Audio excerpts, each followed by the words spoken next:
This is an Arkship, the new nomadic empire types, home planet, fleet, and science ship. There are many new nomadic mechanics, different to normal planet-faring empires. War, economy, and your planet works differently, and we have new mechanics like waystations and contracts. But don't fear, in this video I will give you a complete overview, so that you can get up to speed and dominate the stars with your nomadic empire. Thanks to Paradox for sponsoring this video. If you are thinking about picking up Season 10 or Nomads, make sure to use the link in the description or pinned comment. Or you can use code EP30 Stellaris at checkout on the Paradox store. It'll give you a Steam key that you can redeem and get right into the game. Firstly, how do you become a nomad? Well, you'll come over to New Game like always, create a new empire, and in government and ethics, there is a new toggleable feature for nomadic gameplay. It gives you a brief description of what happens and how Arkships and districts give you 100% more empire size. You can then select the different Arkship type. These all do different things, but we'll get into what exactly these modifiers actually mean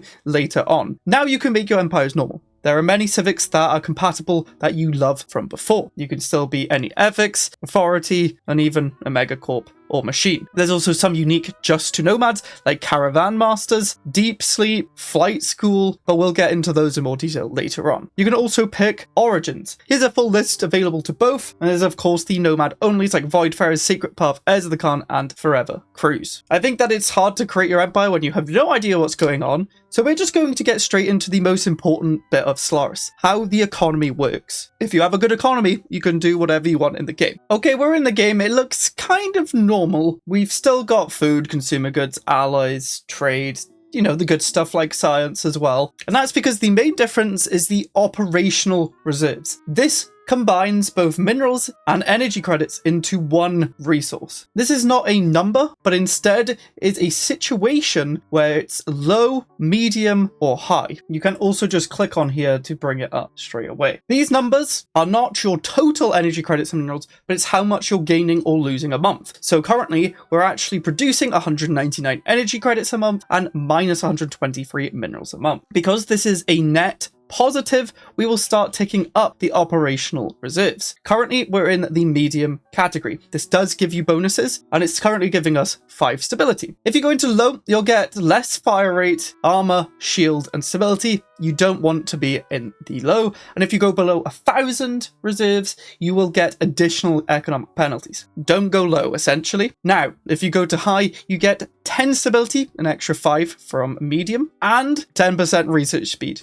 If you know me, I like tech. I want to be in high as soon as I can. Stability is also nice because, as you know in the game, more stability means more resources. That still works the same. Now, as you can see, there are 3 default approaches. Conserve, which is going to reduce your upkeep from jobs by minus 50%. However, job efficiency for all your specialists essentially is halved. This could save you in a pinch if you've expanded too much on science or unity. I can't wait to see the builds that abuse this because it's only science and unity jobs. So if you don't have any of those, you could just have minus 50% upkeep from jobs. Balance does nothing. Burn, however, gives you 50% infrastructure build speed and 50% efficiency for specialists or complex drones. This is very good. You might be asking, where's the negative? Well, if you know how efficiency works, essentially when we click this 50%, it's going to add 50% more workers here. That means we're paying 50% more upkeep. So the negative is just in the innate way efficiency works, where essentially we're paying more upkeep for all of our specialists. What I would say is try and get to high as soon as you can. The extra 5 stability and research speed is very nice, and getting your economy set up to also be positive with burn on is even better, because 50% efficiency for specialists is crazy. Just make sure you have enough upkeep, as obviously more alloys or consumer good jobs are going to have a more mineral upkeep, which might see you tick down. But overall, for the economy, try and get to high and try and sitting high with burn. And if you're wondering what festival is, this is to do with one of our civics, and we'll get on to that later on. Now do note you can still buy energy and minerals to help you progress through operational reserves. You can still buy monthly minerals and energy,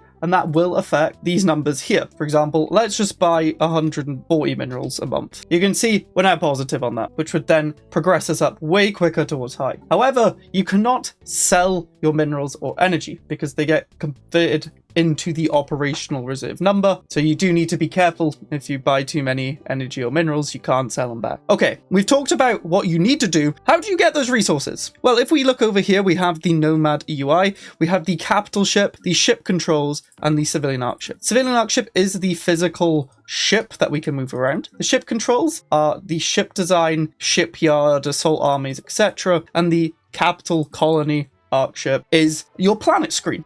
It's actually quite similar to what you're used to. We've still got districts, we've still got zones, we've still got specializations, we've got pops all working these as normal. Now the main difference with your starting capital planet compared to the Arkship is that all districts cost alloys, yes, including the basic ones and specialization. However, the costs have been changed to account for them. For example, specializations are 500 alloys instead of 1000 minerals. You have similar districts to what you'll see. However, the starting districts on your Arkship will also give some trader jobs just to keep you going. These are quite nice. Trade is nice. Buildings are also slightly different. Instead of costing minerals, they cost a rare resource or alloys. For example, research labs are rare resources, precinct towns as alloys, etc. Obviously, you might be seeing, but there's no way to mine an Arkship. That makes sense. And where am I even producing rare resources from to build those buildings? That seems weird. How do we get them? Well, my friend, that's where harvesting comes in. Now, your Arkship can harvest by coming over and clicking the harvest resource button, or you can use automation to survey and harvest and collect stockpile. We'll get into that later. Harvesting currently has 100% efficiency and will harvest the resources and will take 90 days. So if we harvest this frozen world, we can also right click and harvest if we want. We'd get crystals, and that would be just a flat 50 crystals, not per month. Logistic ships, which are your construction ship alternatives, which have a limited number. As you can see, we can only build 2, can also harvest. When you do harvest, it will reduce the output to mining stations or waystations by minus 75%. These are denoted by these orange numbers that you can see in the system or on the system galaxy view. And these will come back, but it can take a while, 240 months, for example. Here. Automation for the logistic ships also works very well for harvesting. However, there's a catch. As you can see, we harvest these resources. We get 50 motes, but we're still at the base 100 that we start with. That's because any resources collected by the logistic ships do not enter our Empire resource bar that we have at the top. They're instead confined to the used stockpile capacity in individual logistic ships. So we have 2 logistic ships here, we're both mined. This one has 50 motes and this one has 50 crystals. For these resources to be accessible to the Empire for us to use, we have to deposit them back at an Arkship, or the Arkship can come and collect it. So all you have to do is have the Arkship stationary in your system and it will automatically collect it. You don't have to go right up to the logistic ship, it just has to be in the same system. This means you can just do it from the system map, you don't have to go and micro it. As you can see now, we have 150 motes, 150 crystals because we've collected them. Automation, again, is pretty good at doing this. It will wait till it gets pretty high on the stockpile. So early game, when it's going to take longer to get that stockpile up, you might want to automatically come collect them or send your logistic ships to go to your Arkship. But that is how we're going to get minerals and rare crystals, motes, gases early on in the game. Now, of course, if you do harvest with a Arkship, the Arkship doesn't have a stockpile. The stockpile is our Empire resources. The 50 gases will go straight into our Empire. This does mean you don't want to stray too far from your logistic ships. If we put our Arkship to explore like all the way over this way and our logistic ships are over here mining, they're going to have to then, or when they're full, go all the way over here to find us. As you'll see from the rest of the video, we're going to want to try and actually stay in a similar quadrant as the rest of our nomadic empire. You'll also be able to planetary strip mine if you reach these requirements. These will be unlocked through later technologies and have a higher resource efficiency so they can mine more. Logistic ships, however, do not have that. They can only harvest resources. And much later on, when you get a spinal mount, you'll be able to reprocess an entire planet, which is obviously going to give you a lot of resources. We'll get more onto spinal mounts and the ship design later, because first, there's another way of gathering resources, and that's through Waystations. These can be built by your logistic ships or even your Arkship. To build one, you must fully survey a system. For example, where we started, we could build a waystation. However, as you may notice, when we start the game, all of the deposits start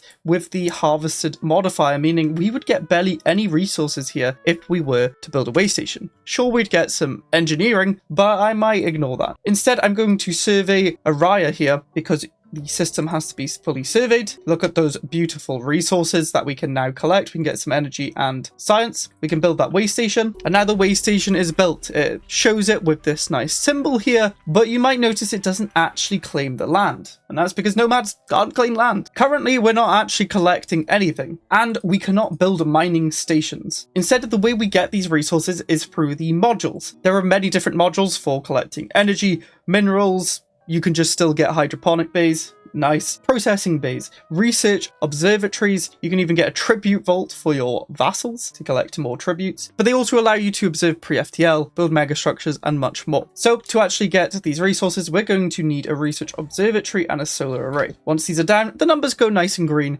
and we'll start collecting them. However, this waystation works exactly like the logistics ships. Anything collected will go straight to the waystation stockpile. If we move our Arkship out of that system because we're currently collecting, you'll see it'll start building up. And that's where the automation for collect stockpile comes in. Your logistic ships can go to the waystations, collect it, fill up their stockpile, and bring it to the Arkship. The Arkship can also automate to collect stockpile to get rid of that step in between. But again, anything in the waystation does not exist in our empire, including the technology. So we're going to need to collect that. Now, a big difference from normal empires with waystations is that each waystation, even the default level 1 that you build, counts towards station capacity, formerly known as starbase capacity. So at the start of the game, you can really only have 5 of these. So make sure you pick your systems well and make sure your logistic ships don't mine these resources. Automation's quite good at not doing that. However, sometimes they do. And if they are, I would try and stop them doing that and make them go harvest elsewhere, like down here instead. But if we were planning to expand there, we might want to go off the beaten track, as it were, and not do it in a line. Waystations can also cloak so you don't annoy people, but they also have collection efficiency. As you upgrade, the collection efficiency will be improved. There'll be technologies that improve different resource collections. As you go through the game, these numbers will get much bigger. Now, since we're talking about waystations, we should talk about Waylines. Here's one I set up earlier from a video coming soon. This video should be up early access right now on release, but it will be released for free soon. But if you want to watch a bunch of Nomad gameplay, there's early access stuff already up. Now this looks confusing. These red dotted lines mean that the waystations are connected to the way line. We can view the wayline here in this tab, and it will directly show every single waystation connected up. This does it automatically. It will automatically form a wayline as long as you are connected to neighbors. Some buffs propagate through these waylines. For example, the Interstellar Recruitment Office will reduce leader costs by -5%. Or for example, this Nebula Refinery, for each one we have in the wayline, will produce 5% more minerals from mining stations. So we can buff up all the mineral productions in here as long as we've got a nebula where we've built one of these. Got stuff like tradition cost reduction, research speed, and these propagate to the empires that these waystations are in. So currently, if we built any of these, we'd be affecting 2 empires because we are spreading across these 2 empires. One of my favorite buildings, though, has to be the logistic hub. This enables collection of stockpile resources from networked waystations within the entire wayline. So, because we have 2 Arkships, that's right, collection only has to go to 1 Arkship. It can be the second one you build, the third, the fourth. Any Arkship that collects will go into your empire pool. So as you can see, these waystations are starting to build up, even as far down here or over here, where we have a bunch of minerals and energy that we're getting because people are building Ark Furnaces, which means we get that resource too. 108 minerals a month, 41 alloys. You can see it's building up. The minerals are actually full. So we need to collect. So let's plop our Arkship down on this system. It has to be the waystation with the logistic hub where you collect it from. And now the Arkship is here. We can now watch as these resources go to 0 and it fills up our empire nicely. We could just park an Arkship here, keep expanding the waystations across the galaxy, and any waystation collected that wayline will be collected by that Arkship. It's pretty nice. And the more we upgrade it, the more efficiency we get. The numbers will get bigger as you go. Make sure to upgrade, research some cool stuff. Now, waystations can, of course, be built in occupied territory, as you can see. Now, let's talk about Nomad Diplomacy. All this harvesting and waystation preparation will not go unnoticed by other empires. As you can see by the Stellar Cartel here, they currently are not happy because we have harvested resources in their border.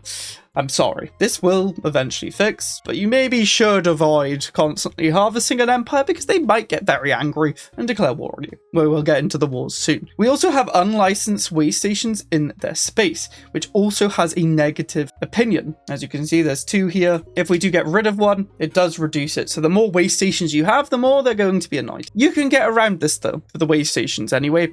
You can form a wayline pact. This will allow us to build waystations in their territory, and they will benefit from our wayline network. This is a thing you should just do. There's not too much negative to not doing it. They're not going to hate you, and they'll benefit too. They could be a stronger ally for it. And remember, the more arc furnaces and Dyson swarms they have, the more you can benefit. So now that we've done that, we're now positive. That's gone away from them. That's all fixed. 2 nomads can also sign a wayline pact to benefit from both their waylines buffs. So if they're connecting with each other, both the benefits that propagate through a wayline will go through both. However, as you might be able to tell, closing borders would be a big Arkship counter. You can't close borders to a nomad. They will just be in your space unless you declare war on them, which we'll get to, don't you worry. You might be seeing a lot of these symbols appearing on your screen or from this video. These are contracts. One of the final economic things. Yes, there was a lot of economic stuff. That's why I wanted to get straight into it. Contracts let settle empires outsource work to nomads. Yes, that's right. As a normal empire, you can create contracts. These could be things like researching, coming to harvest some valuable minerals for them, help a colony get up and running, transport delegates to and from a system, take a group of tourists on a galactic sightseeing tour, and the list goes on. There's 4 categories: military, science,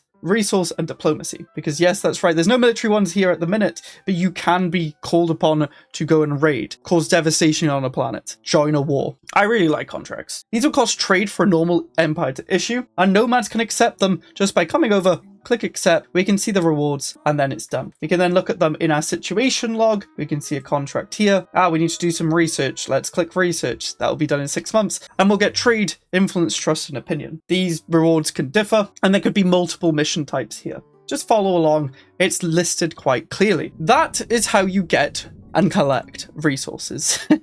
Let's spend them, shall we? And what are we going to spend them on? Your Arkship. Your Arkship, as you may know, is your colony, shipyard, and a hybrid science and military ship. It can't do dig sites, anomalies, projects, etc. because it could just be killed from one of those. However, it can survey. The Arkship can do many things. It can bombard, it can build mega structures like waystations or other Arkships eventually. It has a fleet stance, automation for surveying, collecting, stockpile, harvest resources, surveying, a deep scan, which lets you survey a system again as long as you have an advanced sensor array or a subspace imaging array, harvest resources, which we've covered, planetary strip mine, which is just a better resource efficiency where you need to be at least tier 2 Arkship or have a planetary engineering lab or planetary reprocessor. The tier 2 is only for civilian ships though, and then a spinal mount. Let's finally see what a civilian, scientific, and military Arkship can do, since you now know kind of how a nomad would want to play. You can make a better decision now. The civilian Arkship per Arkship tier will give you 5% resources from harvesting actions. So if you have a civilian Arkship, you're probably going to want to harvest a lot rather than survey. This starts at obviously tier 1, 5%, 10%, then 15% at tier 2, then 3. As we just saw, at tiers 2 to 3, you just get access to planetary strip mining.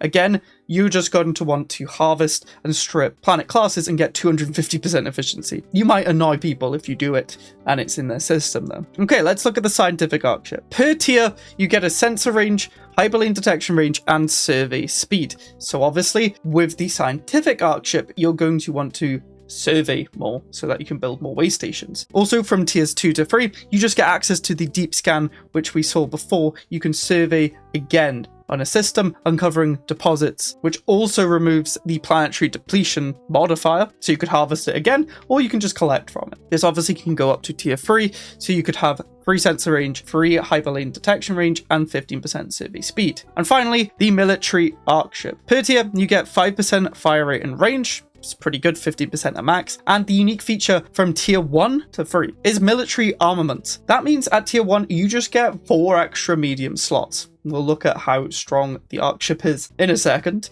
Tier 2 keeps that 4 medium and gets an extra 4 large, and tier 3 converts those 4 medium into 8 large. So these really can be a proper capital ship for your empire. Whatever you select here doesn't mean you won't be able to get access to the other ones. Throughout the game, you're going to get research options that might give you civilian, scientific, or military Arkship construction, but when you can build military Arkships, you will be able to build the type you start with. So you're not locked into just civilian ships, you will eventually be able to build a scientific, a military. Don't worry. Okay, let's have a look at the control panel. This is where you can see your systems, modules, spinal mount, and the upgrade. You first start out with 2 systems and 2 modules. This is a civilian ship, but it's going to be the same. You can add more systems on. Yes, you can just build an expanded cultivation deck, which will give you food, or you could just build more armor, shield, or more resource storage capacity. The armor and shields work a bit weird. This doesn't mean we only have 1 armor and shield component. There's actually 3 large slots. These slots then tell the ship design details what to actually build. As you can see now, it's populated with the armor and shield, and we're building 3 of each. If we build another one, we go to 6 armor. So this is your way of actually specializing. We could go all armor if we really wanted to, and now we just have an all armor Arkship. You can see that the military Arkship having the extra medium slots is going to be quite nice for the guns anyway. All Arkships start with 4-point defense. It prioritizes flak batteries because this is still automated. You can't control that, and 2 hangars.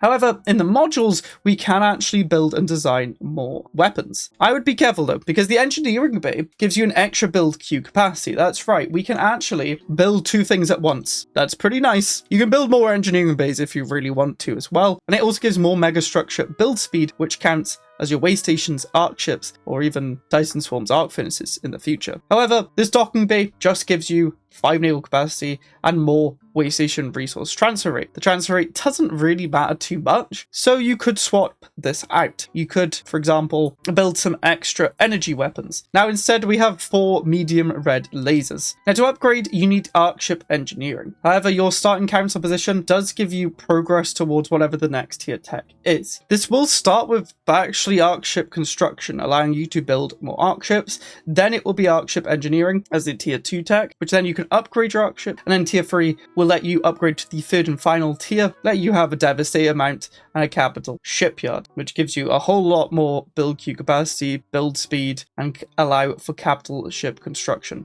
There's also text for stuff like your military Arkship, planetary reprocessor, improving your waylines and logistics, which will increase capacity and give you more logistic ship capacity and unlock some more unique buildings. You also have the planetary engineering lab for planetary strip mining, and text can unlock different contracts like clearing blockers. It's not all in engineering though, of course. Physics has the scientific ship, then there's contract types and modules like stellar engine, subspace imaging array, Exodus jump. There's a whole lot you can explore in the different categories, and obviously the civilian ship would be unlocked in society, but we already started with it. Now upgrading doesn't just upgrade how many slots you have here. It gives you a whole bunch of other stats, but also increases your max districts. Currently at 9, when we upgrade it, we of course go up to like 19 at the minute, because we also have techs giving us stuff. So it also helps with your economy to upgrade Arkships. This at level 2 just unlocks a bunch more systems, but as you get technologies, you can also get colony support. These are your orbital ring bonuses that you might recognize. So if we're going for an alloy Arkship, we can get high energy forges for more alloy output, consumer good output, etc. There's also auras that you can build, like a Titan or Juggernaut, and the modules still can do Strikecraft. There's also utilities like max districts, resources from harvesting action, your Grand Archive. There's a whole lot you can do. When you upgrade again, you get all of the other systems, modules, and you also get a spinal mount. This is like the final specialization to your Arkship. You can get a Devastator mount for damage, capital shipyard for that ship build, planetary reprocessing to really go harvesting, subspace imaging, and Exodus jump, kind of like a quantum catapult but also destroys stuff, and of course the stellar engine, which can actually convert stars and gas giants. This also maxes out your Arkship to have a lot of districts. 29 at max. It's not bad. Nomads also have unique districts. We've covered the popular research mall and industrial trade quarter that you start with, just to give you a few extra trade jobs. In terms of city specialization, there isn't too much different. You're just allowed to build the industrial trade quarter and the popular research mall. It gets different when you look at the basic districts that you're used to being food, energy, and minerals. You can of course just specialize your energy jobs and gain more technician jobs and building slots. Nothing's changed there. However, arcs have special districts that also buff up the actual Arkship. When you research technologies, you'll get access to new specializations for these, such as the engine bypass. You'll produce 2 less energy per 100 technicians, get the building slots, but for every 100 technicians, you'll get 5% sublight speed. So you could make your Arkship go burr if you really want. You don't have stuff similar, like the shield overclocker. They'll have a gas upkeep, but give shield hit points and shield regen. And of course, you can just turn the energy district into a science district if you really wanted to. This middle district is a little bit different. If we got rid of the initial district, it's actually just a basic Arkship debt. Once you build here, you'll get some housing, but then you can specialize it. You can specialize it into food, society, a harvesting bay, which will turn alloys into minerals, but also increase resources from harvesting actions and Arkship speed by 10% per district, and the action speed by 5%. This means you could make an ultimate harvesting Arkship by just spamming these. Finally, you can get the Waystation trade hub instead, which will turn consumer goods into trade and station capacity, meaning you could actually increase the amount of stations if you're playing a Waystation focused build. There's a lot of options within this Arkship, and it doesn't stop there, because we still have the engineering core to look at. Once we build one of these, we'll get some soldier jobs. Nothing different there. Once we have one though, we can specialize it. And there's a lot of specializations. These specializations focus on weapons. These specializations focus on your Arkship. The first lot are all about weapons. It's going to increase your upkeep per 100 soldiers, but per 100 soldiers give you 5% explosive weapon damage, meaning if you're wanting to go crazy with missiles, you could build the missile silo. It also gives soldier jobs from missile weapon modules, so we could just easily increase the amount of soldier jobs just by building missile batteries, which then self-buffs itself.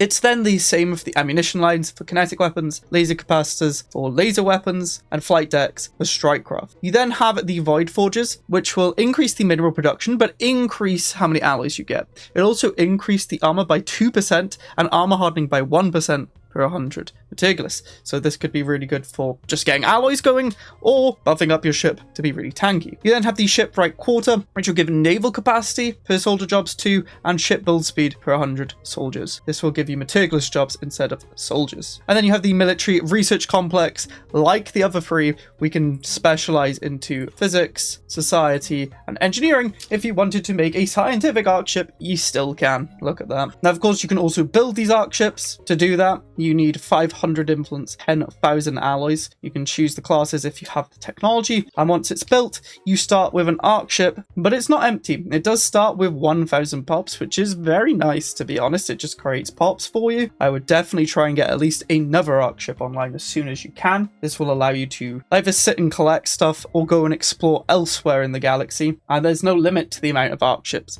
you have. When you do start the game, you're going to have the Arkship readiness situation, which does debuff your Arkship. These can be different random events. I've seen a bunch of different ones. For example, here we need to clear the hangar bay, which is 2 blockers we need to clear. And currently we're getting less strikecraft damage. There's a coolant flush, which means we have to go to a black hole and enact flush coolant decision. Currently getting minus 50% armor and hull. And then there's a positive. We can just harvest the 3 unique ones with the Arkship. Can't be the logistic ship. And we get resources from harvesting. There's a bunch that rotate, but essentially flush coolant, you need gases, time, and being a black hole, and then you get rid of the corrosive coolant, which is very important. I would definitely do that. Now you know how to get resources and how to build up your nomadic empire. The next question is, how do I fight?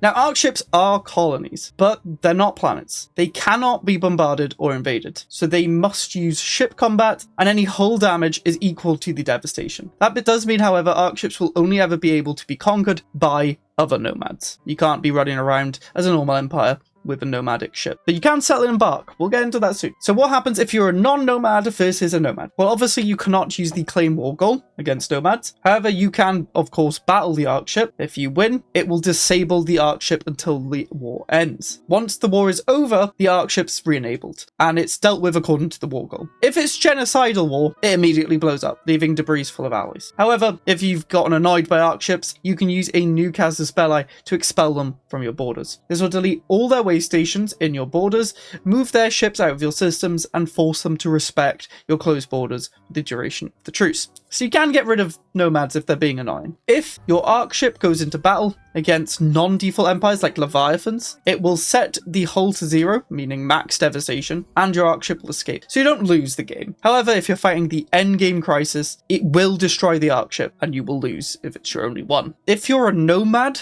battling a non-nomad, you cannot claim or conquer planets. You can invade and occupy their planets, and they will be released once war is over. If you're a total war nomad, the planets will be immediately split into vassals, and that could be a proper vassal, because nomads can make vassals, and proper empires can make nomads vassals, or they can make purge vassals. These will only exist temporarily, and only as long as it takes for the pops to get purged. Once finished purging, all resources will get transferred, and unique effects like Necrophage or Galactic Nemesis. The last one is Nomad versus Nomads. This is honestly something you should consider if you're a nomad, because you can take their Arkships. This is through the Nomad Raidcaster spell. It'll let you take their Arkships and Waystations that you have disabled in the war. This is very strong and can really accelerate a nomad, because in my experience, the biggest bottleneck and the biggest slowdown is actually getting your first Arkship built or the upgrade, which can take a while. So getting another Arkship, it really accelerates how strong you are. The other thing you can do to accelerate your growth as a nomad, especially to help with your operational reserves, is to make vassals. And nomads only have to be superior in military power to subjugate another empire. This could mean that the military Arkship to start is one of the best, because it does count towards your fleet power and really helps you just vassalize people. It's quite strong. Okay, so what about settling and embarking that I've teased? What if I'm done being a nomad and I want to settle down on a planet? To settle, you have to take adaptability or versatility, and you can settle as long as you found an empty planet. If it's already settled, you can dislodge them. There are 3 options. You either settle with this Arkship, leaving the rest of the ships to a subject, so you create a nomadic vassal and only that ship settles. You can settle with all your Arkships, putting all the pops on that planet, so no nomad vassal, or you can stay in space with that Arkship settling and becoming a vassal for you. And if you wanted to be a normal empire to start with and then become a nomad, you can do the same thing. With adaptability or versatility, you can then use your decision on your planet to embark and become a nomad empire. All remaining colonies will become a subject. This will cost the same as building an Arkship for nomad empires: 500 influence, 10,000 alloys, and 10 years. And it's the same logic. If you have a single planet, you become nomadic and all your existing star bases become Waystations. If you have multiple planets, you leave behind a vassal, or the nomad is a vassal. So yes, you can turn a planet into a nomad vassal and just create lots of nomads if you really wanted to, roaming around, buffing up your empire, or they might be stealing your resources, who knows. Okay, you're excited to play, you know how nomads work, the options you have, and you really want to try one of the new origins. So let's break it down. Voidfarers is essentially the prosperous unification for nomads. You start with an additional logistic ship. This is not that good because it doesn't raise the cap. Logistic ships only cost 100 alloys. If you don't start with this origin, build a logistic ship straight away. They're very good early on. Then you just get more survey speed, action speed, just stuff that helps nomads. It's not that interesting, but it helps nomads. The Secret Path, honestly quite fun. You're going to be going on a journey to find different systems, exploring the galaxy. You get the unique Arkship District, which will convert your politicians into high pilgrims, bureaucrats into devoted adepts, and civilians into faithful acolytes. These are all unique jobs, and as you go through the path, you can buff up different ones. For instance, a video coming soon, I've really buffed up the bureaucrats to produce pretty much every resource. You could probably do the same for civilian and politicians, but I've not tried that yet. Heirs of the Khan. It does what it says on the tin. If you're the heir of the Khan, you're going to be chased by marauders because you've been exiled. However, if you survive and you're strong enough, you can become the Khan by defeating your old clan. Start with the military Arkship, in my opinion, and you can also create satrapy subjects, which give you resources, but you also steal their naval capacity. Gives you a bit of buffs to help with that. Finally, you have the Forever Crews. You're essentially going to have crew and passengers. You need to meet both of their demands using contracts to flip which one is better or not. You'll get unique districts that will help with this. It's kind of like rogue servitors, but with a ticking situation and contracts that spawn. How long can you survive? Let me know. And you can combine the custom civics with this. We have flight schools, which just buff up strikecraft. It's pretty good. We have caravan masters. It will start you with a way station. We'll just buff all your Waystations. If you want to play around Waystations take this Civic. You also get improved Wayline logistics, which is pretty nice. More logistic ships at the start. That's a very good Civic. Deep Sleep will start you with more pops, but you can't use them until you clear the expensive blockers to basically wake them up. You can also prepare Deep Sleep if you have too many pops, and it will give you minus 15% upkeep from jobs for 5 years. So once you're mega rich, you could just cycle between sleeping and waking them up to get minus 15% upkeep. Hired guns will give you a trade reward for military contracts plus 50%, so you could be very aggressive, more ship fire rate and less upkeep under these contracts, and ships in orbit of hostile colonies have less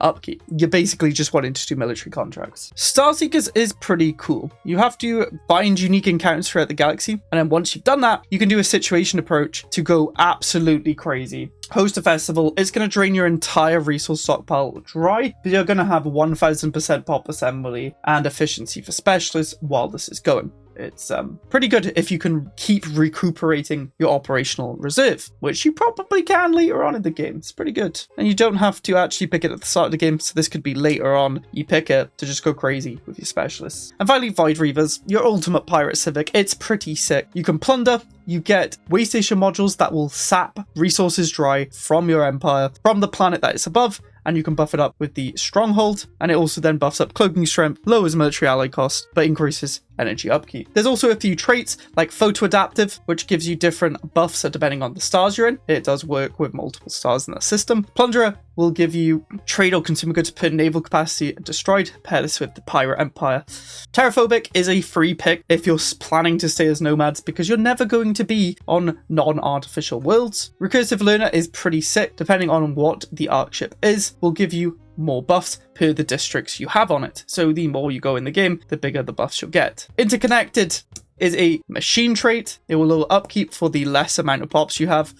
Bit weird of a trait. Not a big fan. And Combat Synced will increase a pop energy upkeep, but give you more engineering output. However, during a war crisis, you'll get 0.1 stability per 100 pops, up to 15%. This also applies on artificial worlds. There is obviously more in this DLC, such as the Champions Forge Live Enclave, Defender of the Galaxy Ascension perk, Paragons, and the Stellar Cannon. This video was just a breakdown on playing as a nomad. I hope it was helpful. If I missed anything, let me know in the comments so others can learn more. Remember to use my code or link in the description if you are buying Nomads. Now go watch my first gameplay video with it. That's coming out tomorrow, but it's already up. Early access for members from just $2. Click it now. I'll see you there.